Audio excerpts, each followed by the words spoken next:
सबसे पहले पाकिस्तान। मैं हूं डॉक्टर नबीहा अली खान। प्रोग्राम आप देख रहे हैं पूरा सच। नाज़रीन, इस वक्त अगर बात कर ले 2025 में, तो अभी तक यहां पर रेलवे की वजारत के कलमदान किसको सौंपा जाएगा, किसके हिस्से में जो है वो ये कुर्रा निकलेगा, कौन वजारतें जो है वो रेलवे संभालेगा, अभी तक ये फैसला जो है वो हतमी राय इख्तियार नहीं कर पाया। लग तो ये रहा है कि रेलवे को जो रवा माली साल के दौरान 1 खरब 9 अरब रुपए का हदफ दिया गया है, ये क्या मामलात है। ये हदफ हासिल करने के बावजूद भी रेलवे ने अखराजात आमदन से ज़्यादा ही रहने का खदशा फिर जाहिर कर दिया है। यानी कि हर तरह से साबित ये किया जा रहा है कि रेलवे जो है वो खसारे में जा रहा है। अगर रेलवे इतना खसारे में जा रहा है तो इसका कोई वजीर क्यों नहीं लगाया जा रहा।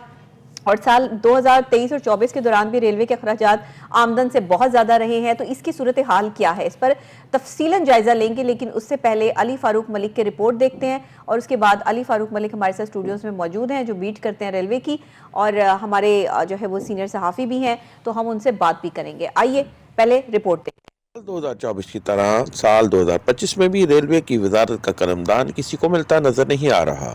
रेलवे को रवा माली साल के दौरान 1 खरब 9 अरब रुपए कमाने का हदफ दिया गया।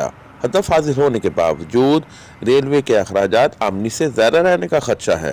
साल 2023-24 के दौरान भी रेलवे के अखराजात आमदनी से बहुत ज़्यादा थे। पाकिस्तान रेलवे के लिए साल 2024 में आमदनी में इजाफा तो हुआ, तो दूसरी तरफ रेलवे के अखराजात में भी इजाफा हुआ। रेलवे के अखराजात को कम करने के लिए निचले दर्जे के मुलाजमीन की रैशनलाइजेशन के नाम पर 13,000 असामियों को ख़त्म कर दिया गया। TLA मुलाजमीन को बड़ी तादाद में नौकरियों से फारिग किया गया। साल 2024 में स्टेट ऑन इंटरप्राइजेस के नाम पर रेलवे की निजकारी का अमल शुरू कर दिया गया, जिसके तहत रेलवे बोर्ड में डायरेक्टर्स पब्लिक सेक्टर की बजाय प्राइवेट सेक्टर से होंगे। पहले मरले में चेयरमैन रेलवे निजी शोबे से लगाया जाएगा, दूसरे मरले में चीफ एग्जीक्यूटिव ऑफिसर भी निजी शोबे से होगा। साल 2025 में रेलवे मुलाजमीन को नौकरी से फारिग करने के लिए गोल्डन शेक हैंड की तर्ज पर स्कीम भी मुतारफ कराई जा सकती है।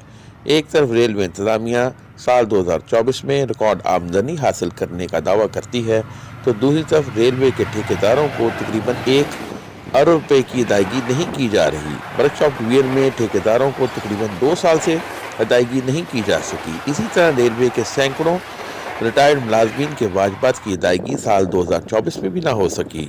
दीगर वफाकी महकमों की तरह रेलवे के रिटायर्ड मुलाजमीन को पेंशन की अदायगी वफाक अपने जिम्मे लेने से गुरेजा है।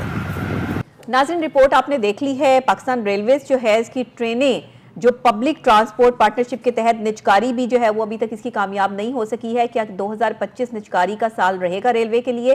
क्या रेलवे को जो है वो पार्टनरशिप पर चलाने का फैसला जो है हतमी कर लिया गया है, और क्या ऐसा होने जा रहा है? आज इस पर भी बात करेंगे। बाकी वर्कशॉप डिवीजन में जो ठेकेदार हैं उनको भी 2 साल से अदायगियां नहीं की गई, इस पर भी बात करेंगे। जो हमारे पास चीता पॉइंट्स हैं वो यही है। रेलवे के सैकड़ों रिटायर मुलाजमीन के वाजिबात की भी अदायगी अभी जो है वो बाकी रहती है। साल 2024 में भी जो है वो नहीं मुमकिन बनाई जा सकी। और दीगर वफाकी महकमों की तरह रेलवे के रिटायर मुलाजमीन को पेंशन की अदायगी और वफाक हुकूमत अपने जिम्मे लेने से गुरेजा भी है। ये मामला कैसे सेटल डाउन होंगे, कौन करेगा और कहां से होंगे? आइए पूछते हैं अली फारूक मलिक से। जी बताइएगा कि ये सारी सूरत हाल अली जो हम देख रहे हैं वो क्या है, और ये किस तरीके से पाया तकमील तक पहुंचेगा मामला? जी डॉक्टर साहब, मेहरबानी, बहुत शुक्रिया।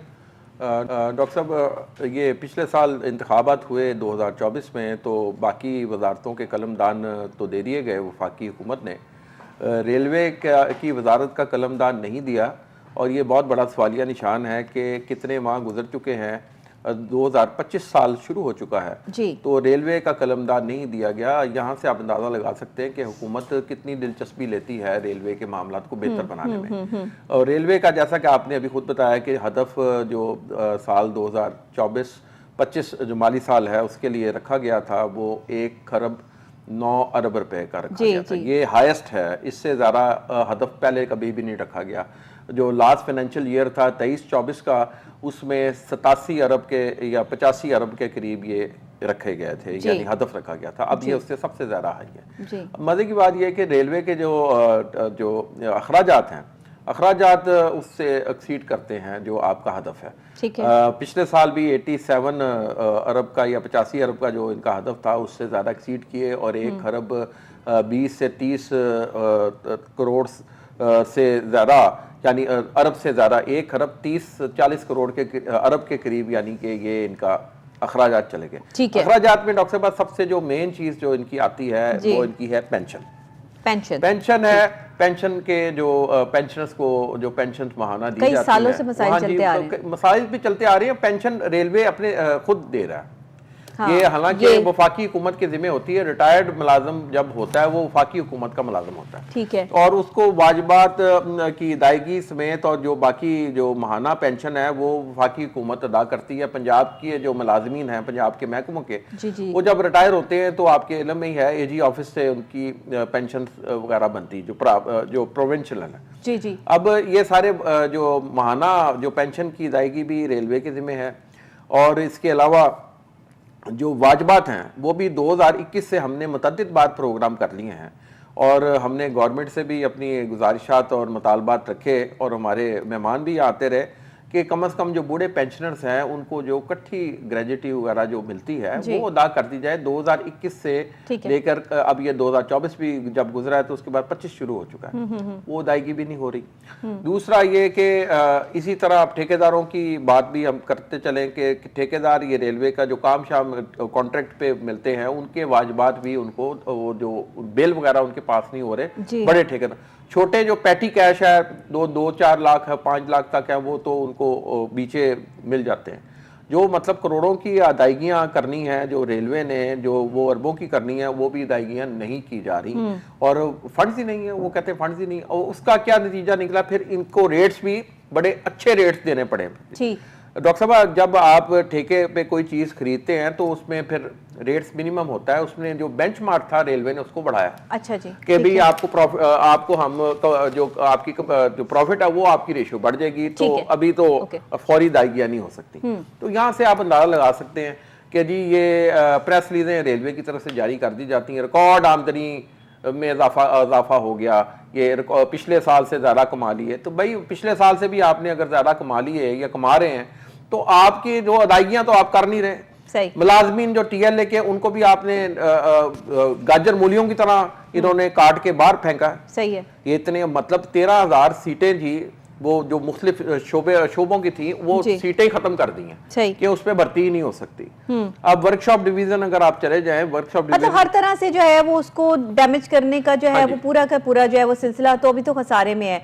लेकिन ये जो इतने जो है वो इन्होंने अपना पूरा एक अमाउंट जो है वो इकट्ठा किया है, हदफ पूरा किया है, कर रहे हैं अभी, मतलब अभी कर रहे हैं। हाँ जी, 30 जून तक, यानी कि ये तो हदफ पूरा होने के बाद आपको उम्मीद है 2025 में इसकी निजकारी का जो फैसला किया जा रहा है उसको मुमकिन बनाया जाएगा, प्राइवेटाइजेशन की तरफ जाया जाएगा, और ये जो सारी पेंशन्स और ये सारे मसाइल हैं ये क्या बिल्कुल ख़त्म कर दिए जाएंगे या इसमें कोई जो है वो बेहतरी आएगी? डॉक्टर साहब रही बात ये कि आपने जो अभी बात की है कि इसकी निजकारी स्टेट ऑन इंटरप्राइजेस बनाने का जो रेलवे को फैसला किया गया था, ये नवंबर 2024 में हुकूमत ने कर लिया था, और गजट नोटिफिकेशन भी इसका जारी कर दिया गया जी जी। और जिसमें उन्होंने ये अहदाफ रखे हैं कि जी ये चेयरमैन रेलवेज जो होगा निजी शोबे से होगा, और बोर्ड ऑफ डायरेक्टर्स जो होंगे रेलवेज के जो बोर्ड बनेगा वो भी निजी शोबे से लिए जाएंगे। ठीक है। और इसी तरह जो चीफ एग्जीक्यूटिव ऑफिसर जो सरकारी मुलाजिम है रेलवे का, वो भी निजी शोबे से होगा, और रिटायर्ड जो मुलाजमीन हैं, जो रिटायर्ड ऑफिसर्स हैं, वो भी इसके लिए अप्लाई कर सकते हैं। जी जी, ठीक मतलब कहने का है कि उन्होंने ये आप ये अप्लाई कर सकते हैं। असल चीज़ तो सिर्फ ये है कि जी ये निजकारी करके आगे क्या करना है इन्होंने। ठीक है। निजकारी करके जाहिर है कि डॉक्टर साहब इतने जो मुलाजमीन जो निजी शोबे में, तो वो कहते हैं जी 5 मुलाजमीन की जगह 1 मुलाजिम होगा, ठीक है, 10 मुलाजमीन की जगह 2 रखे जाएंगे, ठीक है। तो जाहिर है कि इसकी फिर डाउन साइजिंग होगी। ठीक है। डाउन साइजिंग में फिर ये इंसेंटिव्स देंगे मुलाजमीन को कि जी आप अर्ली रिटायरमेंट की सूरत में आपको हम अच्छी खासी अमाउंट आपको अदा करेंगे आपको, और इस तरह जिस तरह गोल्डन शेक हैंड कभी इदारों में शुरू हुआ था चंद दहाइयां कबल, उस तर्ज पर यानी कि ये फिर एक स्कीम लेकर आएंगे कि जिसपे उनको ऑफर की जाएगी मुलाजमीन को कि आप अगर अर्ली रिटायरमेंट लेते हैं तो आपको फिर हम ये इंसेंटिव्स देंगे। ठीक है। अब ये पोजीशन है, ये तो अब हुकूमत वक्त को सबसे पहले खुद सोचना चाहिए कि आपने रेलवे को आप चलाना है या नहीं चलाना। रेलवे दफाई इदारा भी है, जब जंग जदल होती है कभी किसी भी मुल्क में, जैसे पाकिस्तान में 1965 की जंग हो जाए या 1971 की जंग हो जाए, इसमें रेलवे का किरदार बड़ा मुस्बत था। यानी असले की तरसील और बाकी सही कई मामला जो दफाई नौयत के होते हैं उसमें रेलवे का किरदार बड़ा अहम होता है ख़ास तौर पे। अब आपका ये फलाई अदारा भी है, रफ़ाई अदारा भी है, दफाई अदारा भी है, लेकिन आपकी दिलचस्पी इसमें ज़ीरो है। आप ना मुलाजमीन के जो ज़िम्मे जो उनके वाजबात हैं वो तकरीबन 7-8 अरब का बेल आउट पैकेज देना चाहिए। जो मुलाजमीन चले गए हैं, जो रुखसत कर दिया गया, उनको पेंशन तो चले माहाना मिल रही है, लेकिन उनके वाजबात क्यों नहीं दिए जा रहे हैं? ये क्वेश्चन मार्क है कि आप टीवी पे आके प्राइम मिनिस्टर साहब अब बिजली की कीमतों में कमी की बात भी कर रहे हैं, तो प्राइम मिनिस्टर साहब को जो ये भी सोचना चाहिए कि रेलवेज के जो मुलाजमीन रिटायर हुए हैं उनके वाजिबात भी इंसानी बुनियादों पर दिए जाएं। ठीक है। बहुत से मुलाजमीन जो इसमें अल्लाह को प्यारे हो चुके हैं, बहुत से बीमार हैं, इंसानी बुनियादों पर सोच लेना चाहिए कि आपने किसी को देना है तो आप इसको दें। और दूसरा ये कि अगर निजकारी भी करेंगे तो जो इसकी जो पेंशन का इतना बड़ा जो ये पहाड़ है जो कि रेलवे के जिम्मे है, वो हुकूमत वक्त को अपने जिम्मे क्यों नहीं लेना पड़ता? बिल्कुल सही हुकूमत वक्त अपने जिम्मे ले, जैसे बाकी महकमों की है, लेस्को है, ये वापडा है, बाकी जितने सरकारी वफाकी महकमे हैं, उनसे रिटायर होने वाले मुलाजमीन की पेंशन जो है वो महकमा नहीं अदा करता, वफाकी हुकूमत अदा करती है। लेकिन यहाँ उल्टी गंगा बह रही है कि जी गुज़श्ता कई दहाइयों से यानी यही सिलसिला चला आ रहा है कि जो वफाकी हुकूमत है उसने नज़रअंदाज इस चीज़ को किया है कि हम पेंशन रेलवे की अदा नहीं करेंगे, ठीक है, ये महकमा अदा करेगा। इसी तरह डॉक्टर साहब कई सेक्शंस ऐसे हैं जो खसारे पे चल रहे हैं। मसलन कुछ ब्रांच लाइनों की ट्रेनें चल रही हैं, वहां से प्रॉफिट नहीं हो रहा, लेकिन पीएसओ रूल है एक जिसके तहत जो खसारे पे चलने वाले जो सेक्शन है उसकी अदायगी रेलवे करेगी। आपका खसारा रेलवे पूरा करेगी कि आप ये जो सेक्शंस हैं ये इंसानी बुनियादों पर यानी मुसाफिरों की सहूलत के लिए बंद ना किए जाएं, मुसाफिरों को सहूलत फराहम की जाए। यहाँ जो खसारे में चल रहे हैं, जो प्रॉफिट में नहीं चल रही ट्रेनें, उनका खसारा हम भरेंगे, लेकिन वो भी काम नहीं किया जा रहा। फिर आप उन सेक्शंस को बंद कर दें जिससे खसारा हो रहा है। बाकी आपने अभी ये पैकेज देखा तो उसमें ट्रेनों की और ट्रैक की सूरत हाल आपने खुद देख ली है कि ट्रैक पे आप जब डॉक्टर साहब हम ट्रेन में बैठते हैं उसकी स्मूथनेस का अंदाज़ा यहाँ से लगा लें कि इंडिया का सफ़र मैंने किया तो ट्रेन में भी सफ़र किया तो पानी का गिलास हिला नहीं डॉक्टर साहब, हालांकि उनकी ब्रॉड लाइन गेज ही है जो पाकिस्तान की है। और यहाँ जब आप बैठते हैं तो बकायदा ट्रेन पूरी ऐसे हिल रही है, चकोले खाती ट्रेन चल रही है, और इसकी मतलब उसको खुद ही पता लगता है कि भी ट्रैक की हालत ज़ाहिर कोई इतनी आइडियल नहीं है। इसको बेहतर बनाने के लिए हुकूमत ने क्या किया, क्या फंड्स दिए, रेलवे ने क्या किया? रेलवे सिर्फ इस बात की तशहीर तो नहीं कर रही, करना चाहिए रेलवे को कि लियो हमने रिकॉर्ड प्रॉफिट हासिल कर लिया। भाई रिकॉर्ड प्रॉफिट में आपका फायदा क्या जब आप मुलाजमीन के वाजबात नहीं दे सकते, रिटायर्ड मुलाजमीन के, जब ठेकेदारों को अदायगी नहीं कर सकते, जब ट्रैक की मेंटेनेंस नहीं आप कर सकते, और उसके लिए फिर आपको वफाकी हुकूमत की तरफ देखना पड़ता है। वफाकी हुकूमत को खुद चाहिए कि भाई आप पेंशन अपने जिम्मे लें। रेलवे के वजीर के आने के कोई चांसेस 2025 में? डॉक्टर साहब ये रेलवे के वजीर के आने के फिलहाल चांसेस तो नहीं मुझे फिलहाल लग रहे, नहीं तो ये हुकूमत ही ऐलान कर देती। आपको लगता है कि वजीर के हवाले नहीं किया जाएगा बल्कि डायरेक्ट डॉक्टर साहब ये इतना आप सही कह रही हैं, मैं आपको ये बता दूं ये इतना अरसा हो चुका है। अब ये भी एक रिकॉर्ड है कि रेलवे का वजीर ही कोई नहीं है, वाली वारस ही ऊपर कोई नहीं है जो रेलवे के बारे में अपना गवर्नमेंट की सतह पर असेंबली में बोल सके। सिर्फ कमेटियां बनी हुई हैं रेलवेज की कमेटियां MNS पर मुश्तमिल हैं, स्टैंडिंग कमेटियां सेनेट की भी बनी हुई है रेलवे के ऊपर।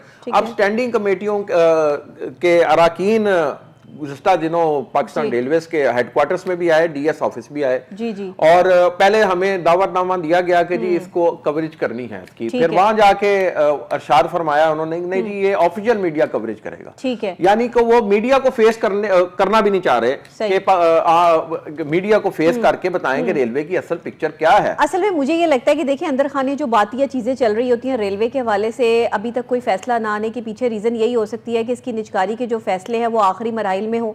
2025 में जो है वो यकदम ही हमें पता चले कि जी ठेकेदारों के हवाले कर दिया गया है, कोई कंपनीज के हवाले कर दिया गया है। कोई कंपनी तो उसको टेक ओवर करेगी ना, अब वो पाकिस्तानी कंपनी है या बाहर से आएगी या क्या मामला है, उसके बाद ही ये ट्रेन का निज़ाम या चीज़ें जो है वो बेहतर हो सकेंगी। वैसे जो रेलवे की ट्रेन का इस वक्त हाल हो चुका है ना, और जो पटरियों का हाल है वही अंग्रेज के ज़माने की पटरियाँ हमारे पास मौजूद है। कोई हमारे पास जो है वो इसे हमने इसको रिकवर नहीं किया, कोई हमने इसको रिपेयर नहीं किया, जो थोड़ा बहुत जो है वो चीज़ें होती हैं बस वो हो जाती हैं। अदरवाइज़ ये इतनी लंबी लंबी जो ये लाइनें बिछी हुई हैं ये तो अंग्रेज़ ज़माने की हैं। अंग्रेज जमाने की मेंटेनेंस होती रही है, उनमें से बस वो मेंटेनेंस ही है ना, वो कब तक होती रहेगी? और रिलायबल ट्रैक हाँ। नहीं है डॉक्टर साहब, ये आप समझ लें कि रिलायबल ट्रैक नहीं। और दूसरा जी। मैं यहाँ ये भी आपको बताता चलूँ जी। कि रेलवे की यूनियंस भी जो मुख्तलिफ हैं वो तकसीम हुई हुई हैं। हाँ। वो हम कई बार इस पे प्रोग्राम कर चुके हैं कि कम से कम जो यूनियन है, जो मजदूर यूनियन है जी। वो मुत्तहिद हो जाएं, एक पेज पे तो आए। अच्छा, मजदूर यूनियन भी इतनी बनाई हुई है रेलवे ने, हाँ जी। लेकिन उसके बावजूद भी मुख्तलिफ- इनकी कोई सुनवाई नहीं है। हाँ जी, ये क्या मामला है? डॉक्टर साहब एक होके नहीं जी। बोलते ना, ये आवाज इनकी बुलंद होती है, लेकिन वो उसमें मुत्तहिद नहीं है ये लोग। सही, मुत्तहिद सही। होंगे हाँ। तो आप मौसर तरीके से आवाज बुलंद कर सकेंगे, मुलाजमीन की, रेलवे के हकूक की, वाजिबात की अदायगी की। सही। सब जो यूनियंस मुख्तलिफ हैं उन्होंने 1.5 इंच की मसाजिद बनाई हुई हाँ, हैं। बिल्कुल। और ये मतलब काम कहने चल क्या है रहा कि उनमें अब एक यूनाइटेड ही नहीं है डॉक्टर साहब ये। सही बात है। अब यूनाइटेड नहीं है तो फिर इनको मौका बीच में मिला, टीएलए मुलाजमीन, आरजी मुलाजमीन को इन्होंने रेलवे से फारिग किया। अब आप छांटी पॉलिसी लाएंगे और फिर आप ये शो करेंगे लो जी हमने तो रिकॉर्ड आमदनी हासिल कर ली। भाई आपने रिकॉर्ड आमदनी अपने अखराजात कम करके शायद नहीं की, आपने मुलाजमीन को निकाल के अपनी आमदनी ज्यादा जाहिर कर रहे हैं। आपने अपने जो अखराजात पे कट नहीं लगाया। इनके अखराजात कम होंगे तो पाकिस्तान रेलवेज की पोजीशन बनेगी बेहतर। बिल्कुल सही, अगर बिल्कुल इनके अखराजात कम नहीं होंगे सूरत हाल नहीं बेहतर होगी। और यहाँ मैं ये भी बता दूं कि पेंशन, वाकई हुकूमत को पेंशन अपने जिम्मे लेनी पड़ेगी। नहीं तो ये हजारों रेलवे के पेंशनर्स जो हैं इनकी अगर अदायगी रेलवे करता रहेगा तो फिर ये रेलवे का खसारा भी खत्म नहीं होगा। जो उनके अखराजात ज्यादा हैं उनमें से जो मेजर जंक जो है वो इनकी पेंशन है, जो हर साल उसमें इजाफा होता है। हम नहीं कहते कि इजाफा ना हो, इजाफा हो, लेकिन ये वाजिबात जो रेलवे के जिम्मे नहीं है वो वाकई हुकूमत को अपने जिम्मे लेना चाहिए ना। बिल्कुल सही। ये सरकारी मुलाजमीन है, रेलवे के मुलाजमीन थोड़ी है। और डॉक्टर साहब 2-3 चीजें और मैं यहाँ बताऊंगा आपको। जी, जरूर। एक तो ये कि पेंशन का जिक्र कर दिया, दूसरा रेलवे के लैंड के ऊपर भी हम पहले भी प्रोग्राम कर चुके हैं। अच्छा जी। खरबों रुपए की ये रेलवे की लैंड है, इसमें कब्जा ग्रुप भी शामिल है। ये कुछ लीज पे शायद हसास इदारों के पास भी है और बाकी भी इस पे मुख्तलिफ कहीं कब्जा किया हुआ है, कहीं रेलवे के अपने जिम्मे भी है। इसकी कमर्शलाइजेशन करनी चाहिए लैंड्स की, जो कि नहीं की जा रही। जो कब्जा ग्रुपों से वागुजार कराई जाए ये लैंड रेलवे की, और जो इसकी अरबों नहीं खरबों मालियत बनती है, ये पूरे पाकिस्तान में फैली हुई है। ठीक है। और इससे रेलवे का ना सिर्फ खसारा कम करने में मदद मिलेगी, जबकि रेलवे अपने पांव पे खड़ा हो सकता है। और दूसरा डॉक्टर साहब, ये जो ट्रेनों की भी उनको चाहिए मार्केटिंग करें। ट्रेनों के ऊपर जो जितनी खाली जगह हैं, इस पे पहले चंद साल पहले ये काम शुरू हो गया था कि ट्रेनों पर इश्तिहारात लगाए जाएंगे, उससे रेलवे को आमदनी होगी। वो मनसूबा भी घटाई में चला गया है और कोई वाली वारिस ही नहीं रहा। ये ख्वाजा साद रफ़ी के दौर में काम ये शुरू कर दिया था उन्होंने, वर्किंग इसकी शुरू की थी, जो कि पाया तकमील तक नहीं पहुंच सकी। तीसरी एक चीज मैं निशानदेही करूंगा स्क्रैप की। स्क्रैप जो रेलवे का पूरे पाकिस्तान के सिस्टम में फैला हुआ है, जगह जगह रेलवे की पुरानी कोचेस जो करोड़ों रुपए मालियत की हैं, और स्क्रैप देखा जाए तो ये अरबों रुपए मालियत का बनता है।